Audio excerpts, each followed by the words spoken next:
কে স্বাগত জানাচ্ছি। আর আজকের আমাদের কাছে একটা নতুন রিপোর্ট চলে এসেছে, যে রিপোর্ট অনুযায়ী আমাদের ভারতবর্ষের যে ইকোনমি আছে সেই ইকোনমি পৃথিবীর টপ 4 লিস্টের ভিতরে চলে এসেছে। অর্থাৎ আমরা জাপানকে পিছনে ফেলেছি ইকোনমির দিক থেকে।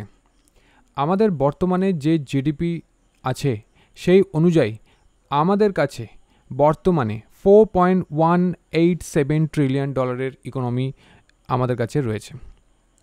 সেই যে ইকোনমি আজকে আমাদেরকে ভারতবর্ষকে চতুর্থ স্থান দখল করতে সাহায্য করেছে এবং জাপানকে আমরা পিছনে ছেড়ে এসেছি অফিসিয়ালি।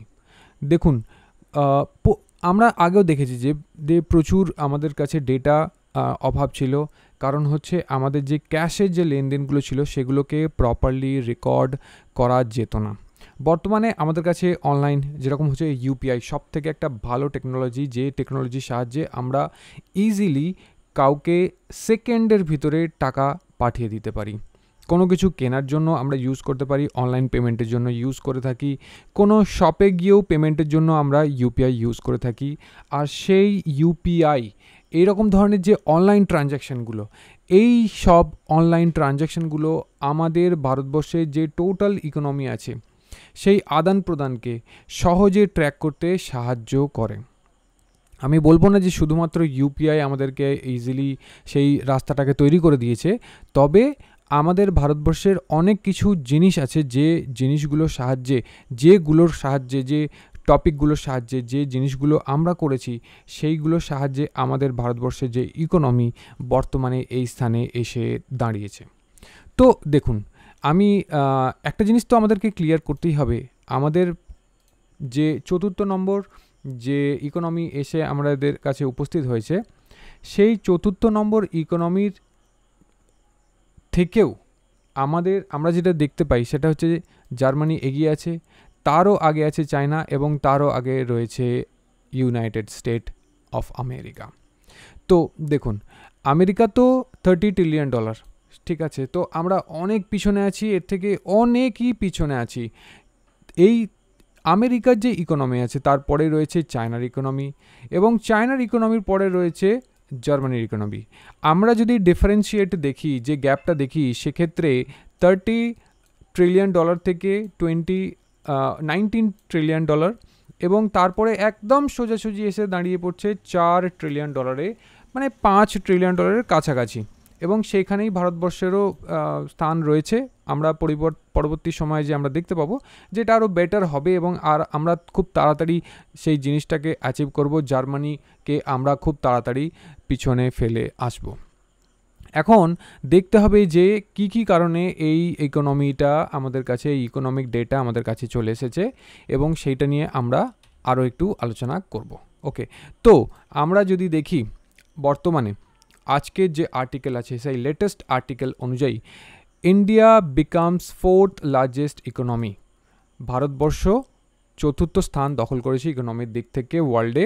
এবং এর পিছনে কি রয়েছে? এর পিছনে অনেকগুলো কারণ রয়েছে এবং তার থেকে আমরা যে জিনিসগুলোকে দেখতে পাচ্ছি, দেখুন আমাদের ভারতবর্ষের যে গ্রোথ রেট ছিল সেই গ্রোথ রেট যদি আপনি দেখেন, এই গ্রোথ রেট রয়েছে 6.2%। হ্যাঁ, এটা হচ্ছে 2025-এ চলবে, এটা একটা প্রেডিকশান বলতে পারেন, প্রজেকশন করছে। এখানে দেখতে পাবেন যে আইএমএফ আমাদের যে আছে সেই আইএমএফ অনুযায়ী প্রজেকশন আছে যে 6.2% করে আমাদের গ্রোথ রেট থাকবে এবং 2026-এ সেটা গিয়ে দাঁড়াবে 6.3%, যেটা আর একটু বেটার হবে, আর তাড়াতাড়ি আমরা আমাদের গোলের দিকে অ্যাচিভ করতে পারবো।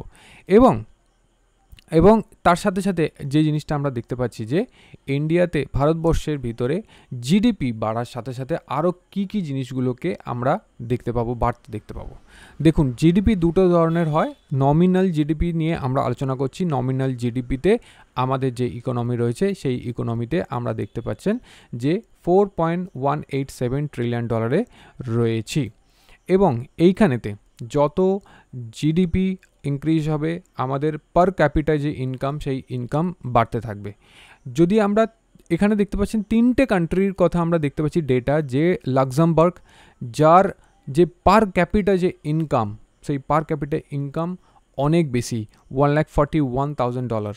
সুইজারল্যান্ডে $111,000 এবং আয়ারল্যান্ডে হচ্ছে $107,000।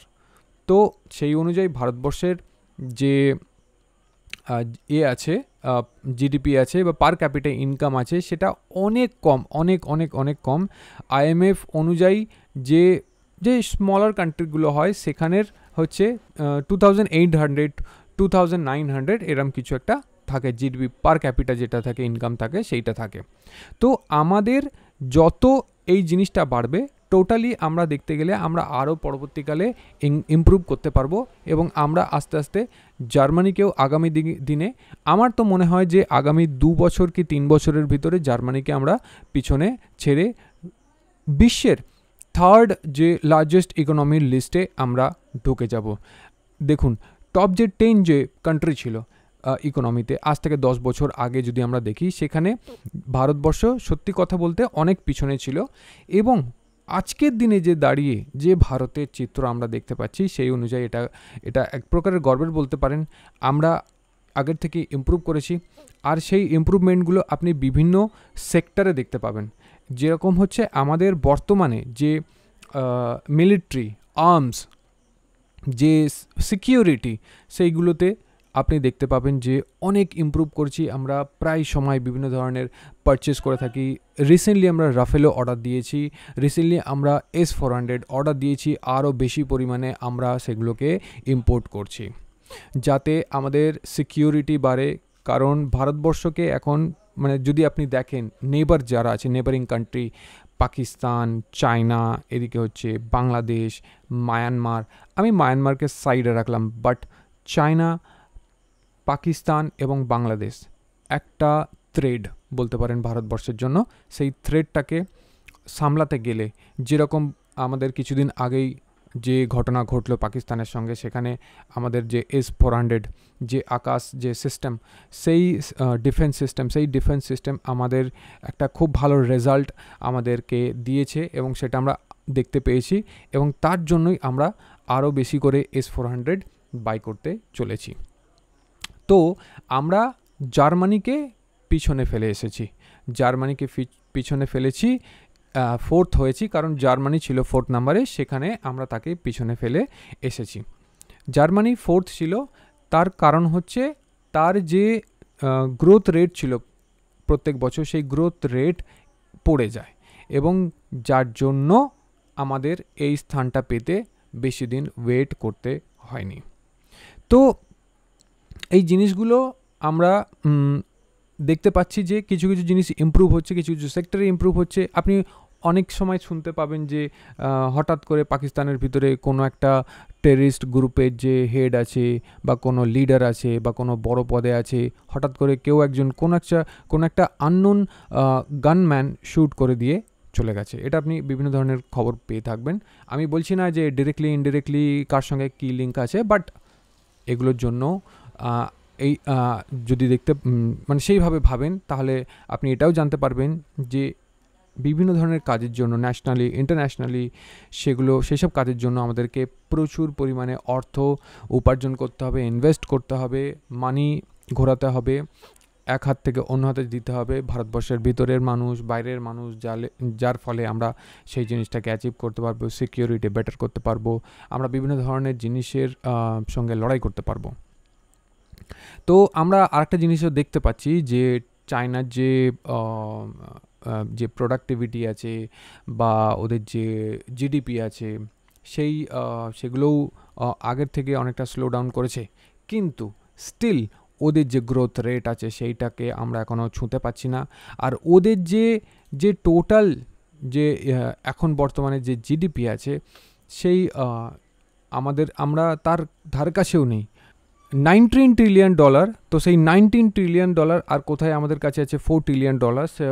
এটার সঙ্গে তো কোনো মানে তফাতই হয় না, কোনো তুলনাই হয় না, কিন্তু তাও আমাদের ভবিষ্যতে আমরা চেষ্টা করব এই জিনিসটাকে অ্যাচিভ করার, আরও বেশি কাছাকাছি নিয়ে যাওয়ার। তাতে আমাদের ডিফেন্স বাজেট বাড়বে, তাতে এক্সপোর্ট বাড়বে, আমরা আরও ভালোভাবে বিজনেস করতে পারবো, বিশ্বের বিভিন্ন দেশের সঙ্গে যোগাযোগ করতে পারবো, বিভিন্নভাবে আমরা এই জিনিসগুলোকে কাজে লাগাতে পারবো। আর যে থ্রেডগুলো আছে সেই থ্রেডগুলোকেও আমরা অনেক ভালোভাবে হ্যান্ডেল করতে পারবো because of the economically strong হলে আমরা তবেই কিন্তু সেই আগের ভারতবর্ষের স্থান, সেই মর্যাদা ফিরে পাবো।